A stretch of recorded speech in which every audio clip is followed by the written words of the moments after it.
Welcome. Tonight we have with us Kelly Reed from Blitz Weekly and Royce Waxenfelter from Vikingwax Press. And we're going to be talking football. We're going to be talking football cards. And specifically, we're going to be talking about bad dudes.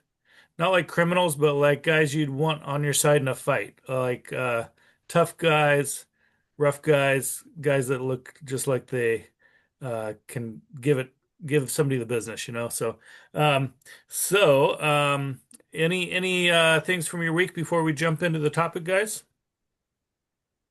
I mean, obviously you got the Super Bowl coming up. I don't know if y'all wanted to throw a blurb out there, but hey, for you Northwest guys, I'm sure you're happy that your Seahawks are in it. Yeah, Yes. you know, I'm a Bills guy, but today I'm wearing a Seahawks hat because I'm not a Patriots guy. Any wild predictions between the two of y'all? I think the Seahawks are going to stomp them, personally.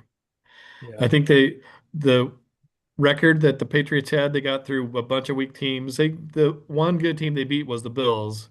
Other than that, they didn't really have any competition. So I think they're full of hot air. Yeah. Interesting. How about for you, Aaron? You got a prediction or anything on Yeah, your I think the score or Seahawks defense is really good.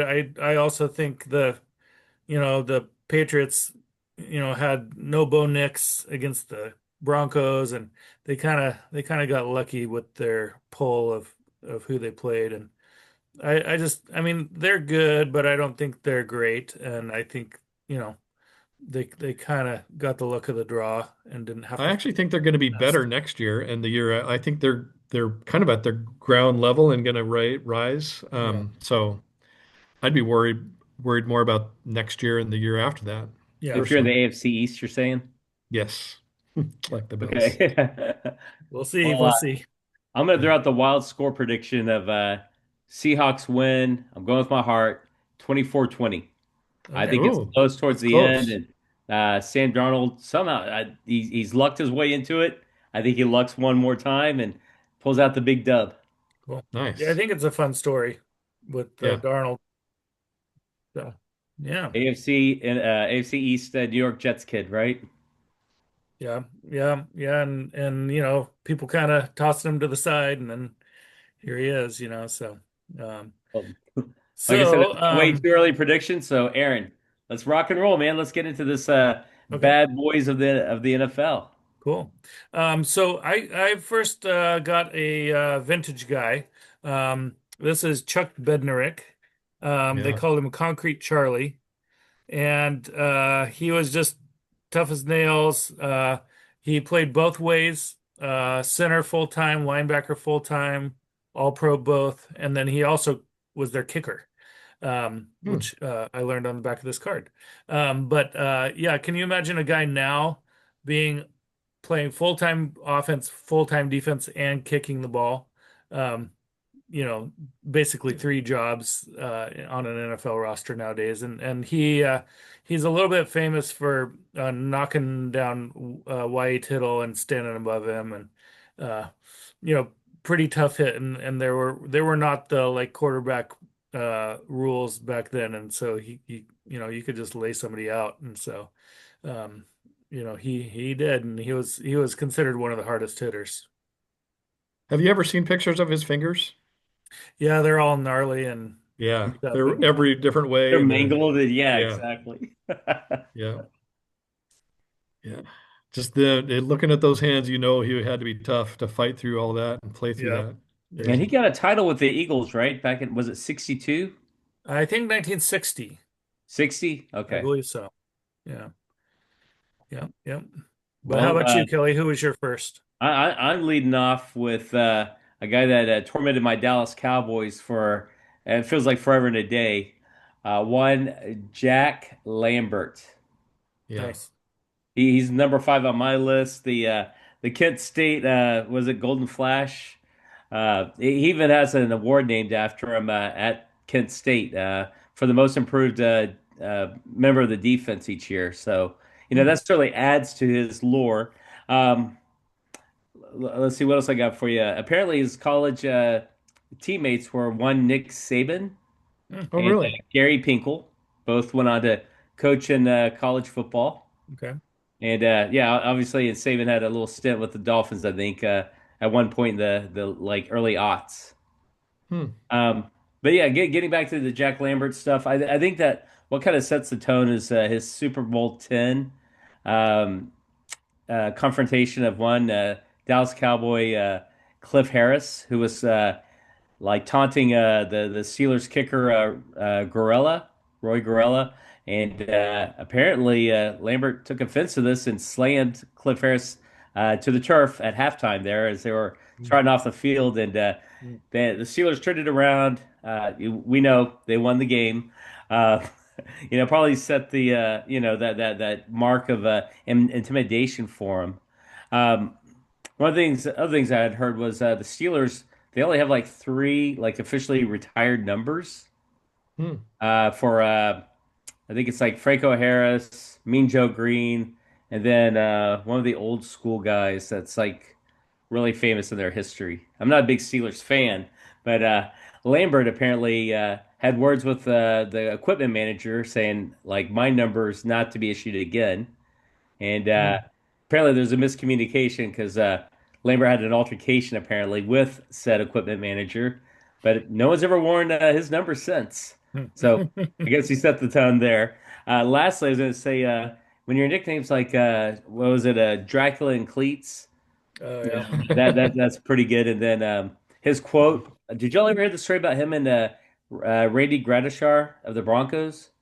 Mm-mm. So in 1974, they're both rookies, and Gradishar in the pregame goes up to Lambert to introduce himself. He's like, "Hi, I'm Randy Gradishar," and then Lambert apparently just looked at him and said, "Who the f cares?"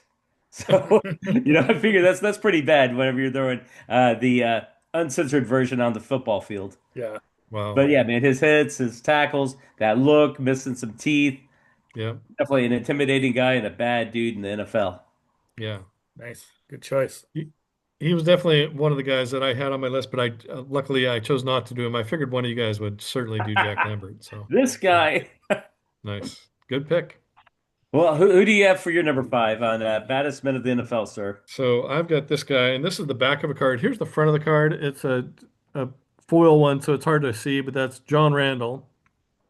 The back of the card kind of shows a little more of his intimidating factor. Um, and he often wore like a black face Oh yeah, and almost like the whole mask of because he was big into wrestling and actually was a pro wrestler. Um, so he liked to really shout and get into people's face. He was the trash talker extraordinaire of his time, kind of late 90s era Vikings, which was some of their best eras. But he was such a dominant force too for several years for them. So, and then he went on to play for the Seahawks. So I like him a lot for those two teams that he played on, and then just his voraciousness and how mean he was and how he'd let everybody hear it all the time. So to Yeah. me, what's the he's Now, was defensive he end? undrafted? that's a good question. Let me find out. I think he was undrafted, and he was one of those kind of guys who just like had to prove himself. Hmm. Yeah, it doesn't say on this card, but I bet you're I'm right. pretty Yeah. sure, and he's a Hall of Famer now too, right? Yeah. Yeah. Yeah, I like those guys who are like came from nowhere, 12th round or undrafted or whatever, and became Hall of Famers just because of their grit and their toughness. Yep. Good Definitely. choice. Okay, cool. All right. So next round, our fourth pick, I picked Ronnie Lott, Yeah. the Hmm. 49ers. Famously kept playing when he broke a finger. I guess he just put it back into place and kept playing. Um, and I guess now it's not healed up right to this day, but this guy just a hard hitter. You know, I interviewed a guy that played alongside of him, and he said, he was just a hard hitter. Nobody wanted to practice against him, and he kind of he had a lot of talent and a lot of speed and all that, but it was his hits he was really known for, and just being a defensive back that nobody wanted to go across the middle. Nobody wanted him to lay him out. So Ronnie Lott was my number four. Hey, Aaron, I was going to ask. Apparently, I heard that he had it like partially amputated, right? Oh, that's right. That's right. He Yeah, he because was he got like, kind of caught in the face mask, and then yeah, that's right. and it was right before the Super Bowl, and they're like, "Hey, either you can get this like stitched up and you'll be out, or he said, nope, chop it. Let's go to Yeah, work. that's right. I know it was something with the fingers, but that's you're correct. Yeah. For me, man, my number four of baddest men of the NFL is one Ray Lewis. Good pick. Yeah, this is a 1999 Bowman card from early in his career. I think he started in '96 with the Ravens. He was a first round pick. Um, and so, yeah, as soon as he stepped on the field, he already had that like Miami Hurricanes kind of swagger to him. But he brought Hmm. it. He was a high school wrestler. He won state in his weight class in Florida, in the state of Florida where he grew up. Um, but again, he was tackler, extraordinaire. He made the Pro Bowl in like the '90s, the aughts, as well as like the 20 teens. And so certainly Ray Lewis, he brought it. He intimidated opposing quarterbacks and got in the minds of those offensive linemen that were trying to protect the QB. One of the other things I was going to mention here is that he's the second linebacker ever to win a Super Bowl MVP. Do y'all know Wow. who the first one is? Chuck Who? Howley. Close. Oh, Yeah, wasn't it? Chuck Howley. Who was it? Chuck Howley of the Dallas Yeah. Cowboys. Oh, The yeah. Super Bowl five against the Colts. But Ray Lewis did it for a winning team. Howley Cowboys lost that one 16-13 that day. But yeah, again, Ray Lewis, he holds three NFL records here. I'm looking at he has most career combined tackles, most career solo tackles, most solo tackles in a season. Wow. Again, he's an all-star Super Bowl winner. Y'all know about his off-the-field incidents with him protecting himself, defending himself. So he's a bad dude. And Trent Dilfer had a quote saying, "There's an intensity to Ray Lewis. The intensity is authentic. It's genuine. It's always directed at making the football organization better." When I say he's at his best, he really, in my experience with the NFL, is one of those players that prepares, leads, and plays. So definitely, he's a bad man. One Ray Lewis. Yeah, I'd put him up there along with John Randall as somebody who did a lot of trash talking on the field too. Mm-hmm. Yeah. And kind of backed it up. Swagger. Not like I'm going to talk and then get beat. I'm going to talk and beat you. Yeah. Oh, well, how about you, Royce? What do you have for your number four, round four? I'm going to go with this guy. This is Bubba Smith. This is a 71 card. Crazily enough, this was the exact same picture they used for, I think, five different cards, starting with the Kellogg's 1970 card of him. Um, so all the way through 75, they used the same picture. So, but Bubba Smith, if you grew up in the 80s, you also recognize him probably from all the Miller Lite commercials that he was in with, like John Madden and all those guys. And he was basically the muscle in those commercials and just imposing big dude. Uh, and he was super tall. Let's see how tall he was, if it says on here. 6'7". So big stature and just imposing. Um, and he played Colts, Raiders, Oilers, several teams, but he was pretty dominant on the field and just a guy you would not want to mess with just because just sheer size alone. So Yeah. And Bubba then the Smith and Police his name is Academy great too. movies too, right? He was Yeah. the tough guy in those. Yeah. In the Police Academy movies. Yeah. Yeah. That's It's like, ooh, hilarious in don't the mess with 80s. that guy. Yeah. That's greatness. Hey, Royce, I was going to ask you on that 71 set, and Aaron, do y'all have a complete set of those cards, or is that one of those you're working on, or? It's one of my favorite as far as the look goes, but I don't have it. I've only got about a quarter of it. My real collecting didn't start until like starting at 75, so I'm backfilling kind of the early 70s stuff as I go. How about you, Aaron? I don't. I bought a lot of that from eBay or something, or maybe one of the things on Facebook, um, for pretty cheap, and I got a bunch of doubles and everything. So I probably got about 70 of them that kind of got me started, and then Mm-hmm. I've added some more, but but yeah, that was the first big bunch of those I got, and I really liked the look, the bold colors, and the little player down at the bottom, and I do like that year quite a lot. Well, maybe between the three of us, we'll have half a set. So Yeah. Maybe. Yeah. let's It's go on on my to round list. It's one I three, would love Frank. to work on. But Oh, yeah. definitely, man. Definitely. All right, so I'll start up round three. I've got Mel Blount here, Oh, good another one. Pittsburgh Steeler from that Steel Curtain defense. And this guy, he was one of the first players I knew that shaved his head, and he just looked tough with that bald head, and you know, uh, he really was bump and run cornerback, and he made the wide receivers pay, and they actually changed the rules because of him to give that 5 yard cushion because he would just like take somebody out of the play, and they were done. So that Steelers defense just kind of makes you think of tough, makes you think of gritty. They were talented, but what you think of is like steel, like I'm not gonna get The past these curtain, the guys, steel curtain, right? right? Yeah. So yeah, I picked him. I heard him on a radio show once, and he was pretty humble and he was pretty cool, but he was like, yeah, I'm the one they started changing these rules for, and you can actually thank me for some of the passing that's going on in today's game because they loosened it up because of me.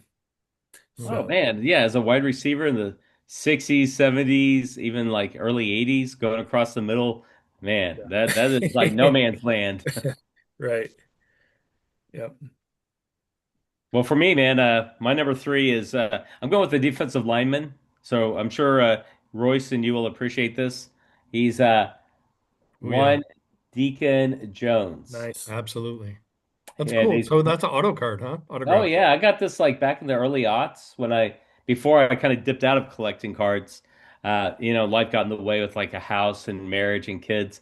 But yeah, when I had discretionary income in the early aughts, yeah, I bought some packs and I pulled a Deacon Jones card and yeah, man, remember the fearsome foursome? Invented the term sack. The way you would club like Hmm. linemen or QBs upside the helmet with the cast on his wrist. Like, I mean, he was a bad man, and you know, his head slap would just like knock people out. And I guess the quote he gave himself, and this is a great quote, man. The quote he gave himself, he said, "I'm probably the toughest MF here. Ain't no question about that with me. I'm the toughest guy here. I'm clean. I mean, I ain't got no marks on me. I don't know nobody else who can say that they came out of any sport that has no marks. I ain't got no marks like this. So I've got to be the baddest dude I know of. Like he's confident, man. He's gonna bring it every play, man. And he did that, man, with the Rams, the Chargers, and the Redskins.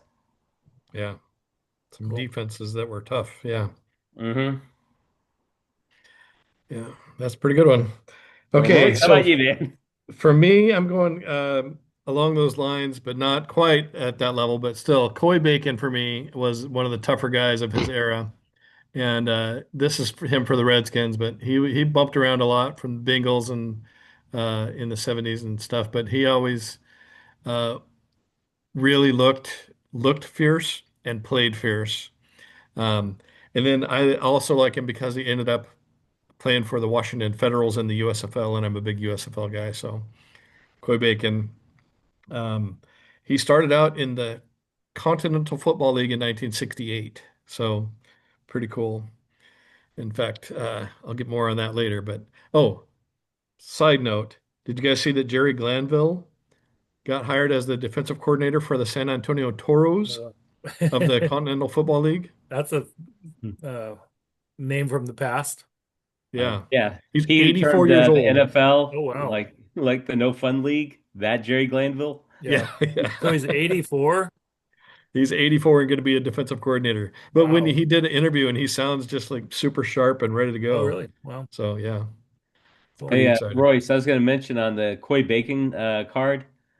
Every time I see his name, and I can thank Aaron for sending me my first ever Coy Bacon card, a 1973 Topps football card. So thank Yeah. you, Aaron, and hey, Royce, thank you for bringing Coy back into my life again. always. Yep, he's great. I love that card. I think he played. Who did he play for? He took Deacon Jones's place in the Rams, Yeah, and that's and why the then Rams got let him go to the Redskins. And the so they were airbrushed like, helmet, like how obvious it is, and you're like, "Oh, right, right, the it's not airbrushing." Kelly. Yeah, yeah. But he played on the Rams, Chargers, Bengals, Bengals, Redskins. Yep. Redskins. Yeah, and just piled up the sacks. I don't know why teams didn't hold on to him because Yeah, I think one year somebody said he got 23 one year, but it was an unofficial stat. So yeah, it's a yeah, lot Yeah. lot of sacks in one year. And say Deacon Jones could talk to you about, unofficial sacks. yeah, Yeah. yeah. Cool. Yeah. All right. Well, I will start round two. I have a redo here. I have Jack Lambert. Nice. This one you can kind of see his teeth right there. Like, Or lack thereof. yeah, check him Yes, out. two front teeth.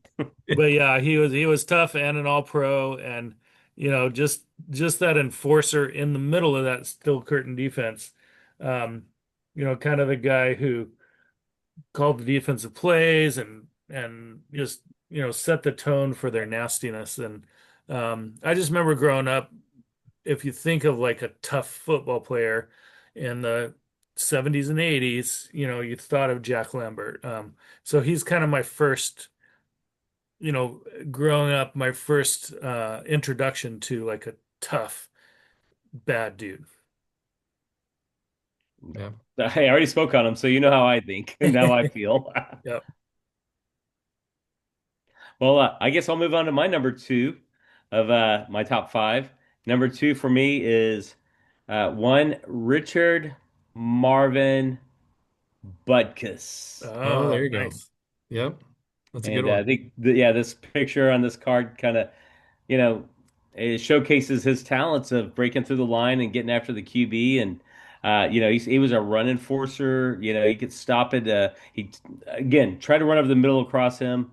He's going to let you know that it's coming all day, every day. He's got an award named after him, a Buckus Award winner. So we're well versed on his, ferociousness and his intensity, punishing hits, psychological warfare. He brought it all every game for the Bears from like 65 to 73, I think. Mm. Uh, and again, apparently, do y'all know the story about him and Floyd Little? Oh, Okay, so again, somehow the Broncos keep getting thrown in the mix here, but apparently the Bears and the Broncos were playing, and Floyd Little, or was it with the Dolphins? Well, anyways, so Floyd Little gets tackled by Butkus, hits him so hard, that Butkus is like, "Hey, are you okay?" Floyd Little's like, "Yeah, yeah, I'm good." And he goes, "Then why are you in our huddle?"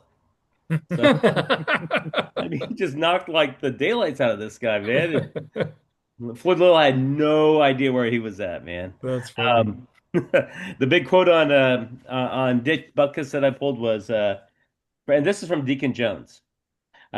Deacon Jones said Dick was an animal. I called him a maniac, a stone maniac. He was well-conditioned animal. Every time he hit you, he tried to put you in the cemetery, not the hospital. Wow. wow. So yeah, Deacon Jones said that about old Richard Marvin Butkus. Wow. That's a That's tough right. guy if he's trying to put you in the cemetery. Yeah. Well, Um, Royce, what about you, man? For your number two on your top five. so I'm going with this guy. This is Carl Eller, and they called him the Moose. He went to college in Minnesota, then played for Minnesota for years, still lives in Minnesota. But this picture shows a big square Band-Aid on his head that he just would just get in people's grill. Part of the Purple People Eaters. So I had to include at least one Purple People Eater in the bad guys because they were a tough bunch. Um, but to me, he was the toughest of all of them. And Alan Page kind of got all the all-pro years, but Carl Eller had the longevity and just the meanness, I guess. Uh, and he still represents the Vikings today and goes to all their fan events and stuff. So one of my heroes, and he was just dominant too. He's another tall, big dude in the middle, or on the edge. Sorry, he was on the edge, but yeah, he kind of did a lot of the first really just bull rush kind of moves through through defenses, and with him, and then Page in the middle, they would just crash, collapse that side, and just get to the quarterback fast. Their mission was every single play meet at the quarterback. So I like him for that. I was gonna ask, have you guys ever like looked at his other 70s like tops cards of Carl Eller? Hmm. Like he looks intimidating. Like Yeah, face yeah, mask on and just kind of glaring into like the eyes of the photographer while the photographer's like trying to like take a picture. I'm like, he looks like a man you don't want to mess with, that's man. right. That's why I picked him too. Because yeah, every single card he just looks mean. He looks Yeah. mean. Like, don't hurt me, And don't hurt Yeah. me. like you said, he's a nice guy signing autographs, but yeah, I'm sure back in the playing days, yeah, opposing offensive linemen were like, man, I got to deal with this all day. Yes, Hmm. all day. Yeah. Nice. Okay, so for round one, unfortunately, Kelly stole my thunder again. I got Deacon Jones. Yeah. Um, again, such a bad dude. I read his book called Headslap, and it was just so full of so many stories of him fighting a group of guys, or like, he grew up in the South in the 50s and early 60s, and he was not a shy person, so he'd get himself in trouble, because his skin color. um and then he'd have to fight his way out of it, and he always managed to. But he never got arrested, or he never went to that level, but he had a lot stacked against him. And he still kept persevering. He kept his head down, he kept going.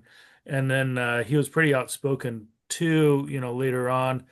And then he it was interesting the way he trained. When he got to LA, there was no, you know, trainers helping him through or whatever. He would take like army boots and kind of fill them up with sand, put them Wow. on, and then run on the beach until he couldn't run anymore. Hmm. So, like, he's got his own little training regimen, and it's really interesting read if you can ever find it. Um, but throughout the whole book, it's like this guy is tough. Like you were saying, the head slap, they had to outlaw that because he would just basically just whack somebody up beside the head, even with their helmet on. He'd knock him dizzy. Um, so another guy that they had to change the rules because he was too tough to go against if they didn't change the rules. Somebody's going to get hurt. And, a lot of people did. But yeah, to me, he kind of exemplifies a tough football player. Well, definitely. I want to read that book, man. So It's great. definitely in the show notes, throw that in there so that we can check it out and go get our own copies. Half price books or check it out at the library or something Yeah. like that. All right, who do you got, Kelly? Well, my number one, and I figured one of you two guys are going to pick the same guy I'm picking because we're great minds. We all think alike. But this guy definitely changed the way offenses had to scout. He changed the game at so many different levels with his intensity, and Oh yeah. he is Lawrence Taylor. Yep. That's a great one. And yeah, this is from his last playing days season, 1993. And to show off the great fashion of the early 90s, there's all LT with an earring and a lightning bolt. Yep. Nice. That's But hilarious. dude, I mean, any given Sunday, apparently the role of the middle linebacker was made just for him, and some of the hijinks that happened in that movie, based on his personal experiences, I had heard. Um, look, he destroyed quarterbacks, and you could ask Joe Theismann about this, and his Yeah. compound fractured leg, and that's forever in NFL lore now. And LT was a part of that. I had read apparently like like on a Saturday night before the big game on a Sunday, he would send some to the opposing team's linemen, some women of the night, so Right. that those linemen would be exhausted Oh when they gosh. took the field against them the next day. And so, yeah, like this guy was like psychologically in there, physically in there. Money wasn't an object for him to win. Chemically in there. Apparently, yes, maybe some substances and some off the field choices. Yeah. Uh, so, you know, again, teams are trying to invent protections to protect against him. Yeah. So, he is a bad man for at many different levels. The big quote that I found on LT was from John Madden. And the great John Madden said, Lawrence Taylor defensively has had as big an impact as any player I've ever seen.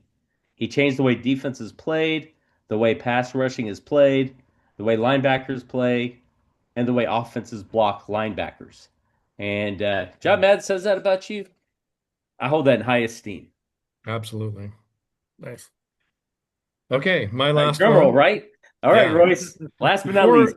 Before I do this, I kind of want to give at least a nod to some of the names that I missed that we should have Oh, had. We should have done a top 10 because guys like Hacksaw Reynolds and Dwight Mad Dog White and just some of the names they had of bad dudes were pretty awesome. And then guys like Lyle Alzado and John Matuzak that I didn't choose but easily could have chosen. Yeah. Dexter Manley was another dude that I always like, ooh, that dude I wouldn't want to mess with. But the guy I Yeah. did choose Oh, nice. just for the look. Really, Otis Sistrunk, that is one bad dude right there. So he's a guy that they called him, they said he went to the University of Mars because he didn't actually go to college, but he was so far out there that they said he was a Martian. And just he's another guy that came from the Continental Football League back in the 60s and then just played his way. He just was so dominant that they brought him in the NFL and he stuck and then played on those 70s Raiders championships teams. So phenomenal player, bad dude. Nice. Hey, I forgot to tell you when you showed the Carl Eller card. I was watching a 80s show of The Fall Guy, Uh-huh. and they had some kind of bad guy or whatever, and his bodyguards were Carl Eller and Cedric Hardman. Oh, Hardman of nice. the 49ers. That's So they awesome. wanted to portray a bad dude. They Yep. used Carl Eller as one of those like, ooh, don't mess I with me. almost put Cedric Hardman in there. He's another one. He's Yeah. just awesome. Yeah. Yeah. So they were just like the muscle and the like, had the scowl and the look, and people were like, oh, oh, don't mess with those guys. And I Yeah. just thought that was kind of funny that they exemplified that. Yeah. Yeah. But I yeah, mean, I I was I saying, had a hard time too whittling it down to five. Um, there are so many tough guys and such a tough Mean Joe sport. Green. What about Mean Joe Green? How did we Yeah, forget Mean mean. Joe Green? He's mean. Yeah. Yeah. I did well, try to like I stay said, though, away from the there's a truly like list, though. Yeah. yeah. I tried to stay away from the truly dirty players like Bill Romanowski and like the guys who spit on people and the unsportsmanlike type guys. Like I Yeah. don't feel like Lawrence Taylor was unsportsmanlike. I just feel like there were certain guys on the field, like Vontez Burfict or people like that were just like, dude, don't do that. But then there were the people who just hit hard and intimidated, and so yeah, it was a tough subject, but a fun one to look into. Yeah. Yeah, well, I was gonna say, that laundry list is long. We could have done hey, here's an honorable mention for like a number six person, but Yeah, then yeah, here's all the other ones that didn't make the list, and again, it's all perspective. But let me throw this out there as just an open-ended question.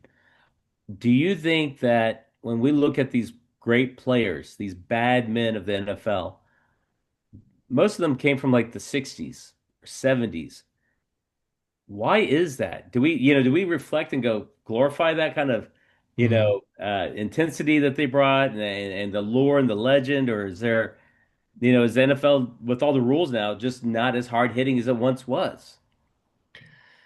Yeah, I think they've cleaned it up. Well, just like the 5 yard rule with the receivers and the cornerbacks and stuff, it's not as impact violence immediate. I mean, they're still like they're flying across the field probably faster now.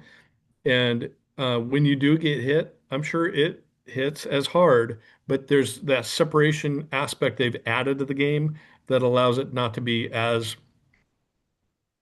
forceful, I guess.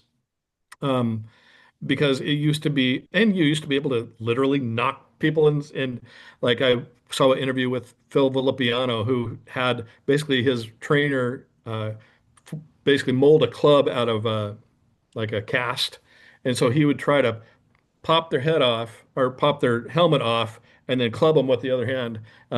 So they were just because they didn't have rules against it, they could do it. And so if they could literally knock a guy out of the game, they would. So I think that's why we see them as bad dudes because they were allowed to. They were allowed to literally knock people out of the game.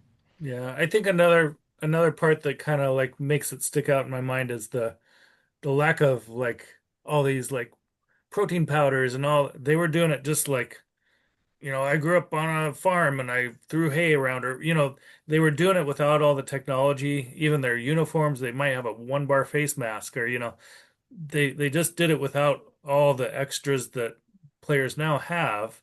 All the technology and the training and all that. These were just guys who like just were naturally that way, kind of, or they did things like Deacon Jones to train themselves, so that's another reason. Part of it's nostalgia too, I think, from how old we are, but I think, All in our 20s, young yes. Aaron.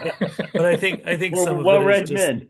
yeah, Yeah. just the violence of the game, like Night Train Lane, that we talked about a while ago, just clotheslining people. You can't clothesline people anymore, but he would just, you know, just Yeah. clothesline them right across the neck. Um, so it was just more brutal. Well, definitely the Mean Joe Green aspect. I heard about him. Like, don't mess with him. Yeah. He would like just basically push himself off of your body as an O lineman if you messed with him. He would bring it every play like that. Yeah. Well, we've got just 1 minute left, you guys. It's been so fun talking to you, and I feel like we could take some of these subjects and talk for hours. But Yeah.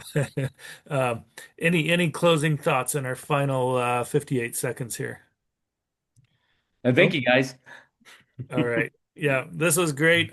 Thanks for the subject. We'll have to get together again and explore some other subject. But thank you all for watching. And you got Blitz Weekly or Card Blitz with Kelly. You got Vikingwax Press with Royce, and then mine is Pro Football Retro. So you can check it out. I think we're all going to try to put the video on all of our channels. So That'll thank you so work. much. Thanks, Aaron. Talk to you Take care, later. guys.